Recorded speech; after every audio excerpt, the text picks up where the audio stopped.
In class today, we did not get to finish the final two examples, so let's pick up with section 3.1 notes, example C.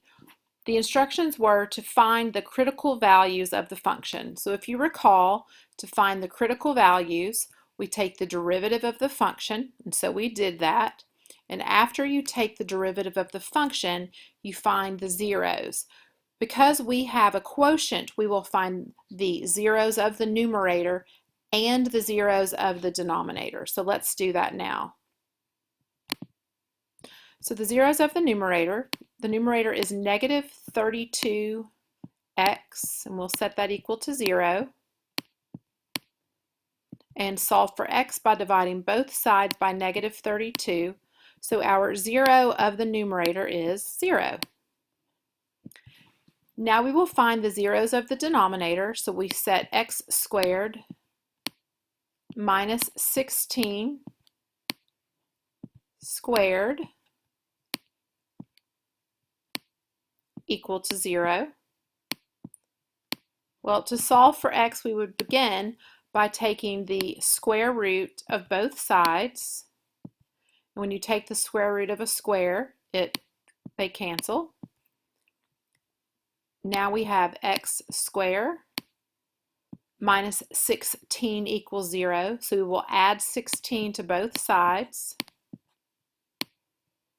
And now from here, we'll take the square root of both sides. So x is equal to positive or negative 4.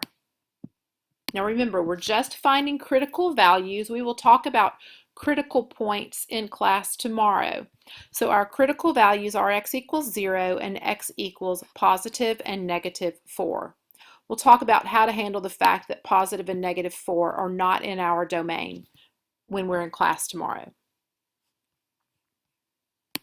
Example D, our function is f of x equals the square root of x squared minus 25. Let's go ahead and take the derivative so we can find our critical values. Let's rewrite this function as x squared minus 25 raised to the half power. Remember, we have not yet taken this derivative. This is just f of x written in a new form.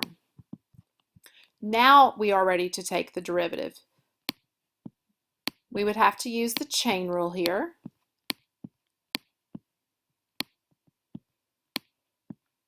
And using the chain rule, remember we take the derivative of the outside,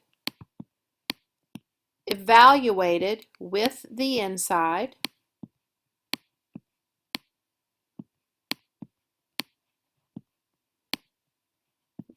and don't forget we need to subtract 1 from here, so that would give us an exponent of negative 1/2. And then remember we multiply by the derivative of the inside. Okay, now we find the zeros of the factored form. So this is already factored. We have no plus or minus between our factors, so we will set each factor equal to 0. So 1/2 equal to 0. Well, 1/2 never equals 0. That will not produce a critical value.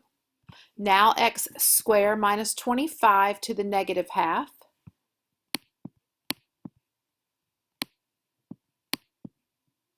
I apologize for all the clicking.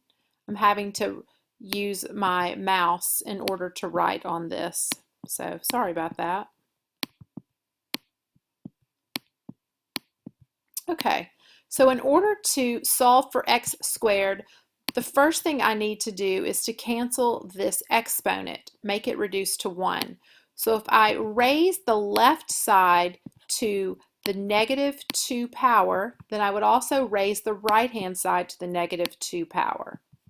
So I'm left with x squared minus 25. Now remember, when we raise a power to a power, we multiply the exponents. Negative 1/2 times negative 2 is positive 1. So this cancels the exponents. And 0 raised to any power is 0. So we have x squared equals positive 25. And x is equal to positive or negative 5. So far we have critical values of x equals positive or negative 5, and then our final factor, 2x equals 0, and if we solve for x, x is equal to 0. So we have our critical values of positive or negative 5 and 0.